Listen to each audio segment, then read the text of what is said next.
है कलाम इलाही में शम्सुद्दुहा तेरे चेहरा नूरे फज़ा की कसम कसम शब तारे में राज़े ताबुलन है कलाम इलाही में शम्सुद्दुहा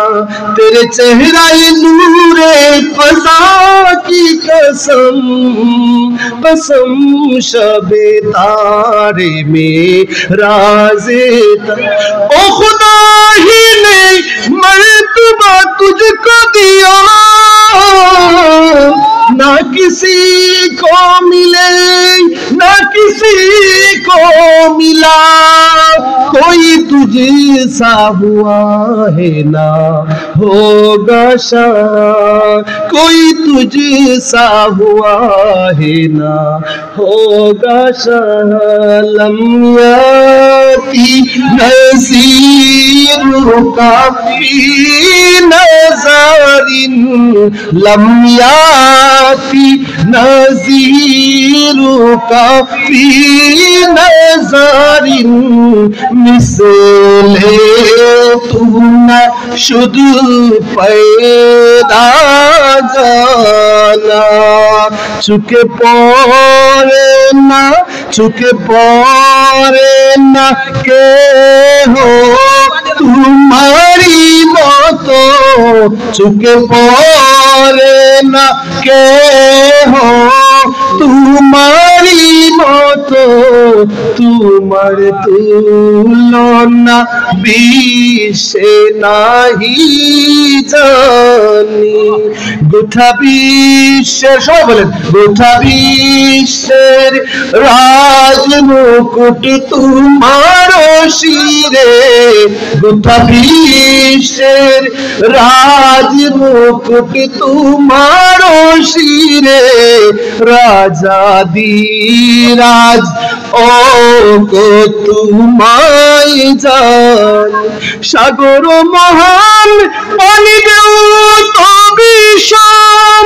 जड़ तूफाने दिशाहारा आमी आलम सागर महान पानी देऊ तो विषम जड़ तूफाने दिशाहारा आमी ओदम पारे লাগিয়ে নাও গো মূল তরণী সৃষ্টির মধ্যে নবীর চাইতে আমার আপনার নবী সাল্লাল্লাহু আলাইহি ওয়াসাল্লামের চাইতে সুন্দর কেউ নাই মর্যাদাশীল কেউ নাই আলা হযরত ইমামুল ইশক ওয়াল মুহাব্বত ইমাম আহমদ রিজা খান ফাদিলে বেরলভী রাহমাতুল্লাহ আলাইহি বলেন ইয়া রাসূলুল্লাহ আমি আহমদ রেজা সব কিছু তালাশ করলাম যেদিকে তাকাই আপনার চাইতে মর্যাদাওয়ালা আপনার চাইতে শানওয়ালা আপনার চাইতে সুন্দর আপনার চাইতে ইলমওয়ালা ইয়া রাসূলুল্লাহ নাই বলতে কেউই নাই আমার চোখে পড়ে নাই এর কারণটা কি গো নবী এর কারণ হচ্ছে লাম ইয়াতি নাযিরুকা ফি নাযারিন মিসলে তুনা শুধু পয়দা জানা আপনার মতো তো আল্লাহর একজনকে বানান নাই বলেন না সুবহানাল্লাহ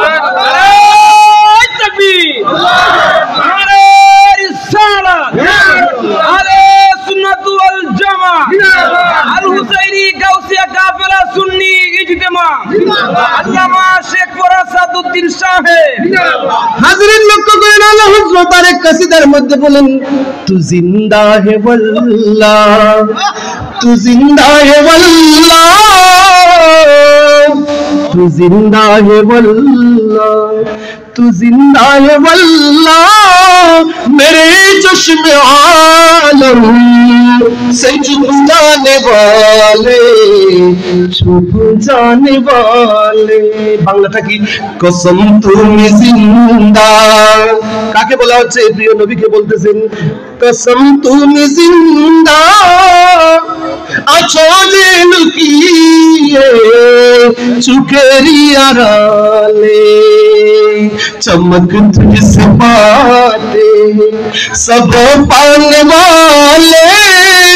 मेरा दिल भी चमका दे चमकाने वाले, बोलें चमक तुझसे पाते हैं सब पाने वाले, मेरा दिल भी चमका दे चमकाने वाले। अल्लाह बोलें या रसूल अल्लाह या हबीब अल्लाह, नबी गो যারাই আলোকিত হয়েছে ইয়া রাসূলুল্লাহ ইয়া হাবিবাল্লাহ, আপনি তো নূরুন আলা নূর, আপনিই তো সবাইকে চমকিয়েছেন। আপনি কুফরি থেকে হেদায়েতের আলো দিয়ে, আপনার নূর দিয়ে, কোরআন দিয়ে আপনি ইসলামের ছায়া তলে সবাইকে নিয়ে এসেছেন। ইয়া রাসূলুল্লাহ ইয়া হাবিবাল্লাহ, শাহজালাল মুজাররদি কেমনে চমকাইলেন, খাজা মঈনুদ্দিন কেমনে চমকাইলেন, বাহাউদ্দিন নকশবন্দি কিভাবে আলোকিত হলেন, বড় পীর আব্দুল কাদির পীরানে পীর দস্তগীর মীর মহিউদ্দিন আব্দুল কাদির জিলানী কেমনে রঙ্গাইলেন, কেমনে আলোকিত হলেন, কিভাবে এত দামি হলেন, মর্যাদা হলেন। ইমাম আজম আবু হানিফা, ইমাম শাফি, ইমাম আহমদ ইবনে হাম্বল, ইমাম মালিক সহ তারা কিভাবে আলোকিত হলেন। আবু বকর সিদ্দিক রাদিয়াল্লাহু তাআলা আনহু কিভাবে সিদ্দিকে আকবর হলেন। ফারুক রাদিয়াল্লাহু তাআলা আনহু কিভাবে ফারুকে আজম হলেন। উসমান গনি তিনি গনি কিভাবে হলেন, নূরান কিভাবে হলেন। ইয়া রাসূলুল্লাহ সবাই তো আলোকিত হয়েছে আপনার থেকে গো নবী, চমক তুঝসে পাতে हैं सब पाने वाले, मेरा दिल भी चमका ইয়া রাসূলুল্লাহ। আমি আহমদ রেজা তো 1400 বছর পরে এসেছি ইয়া রাসূলুল্লাহ, আমি আহমদ রেজার হৃদয়টাও আপনি নবী আলোকিত করে দিন।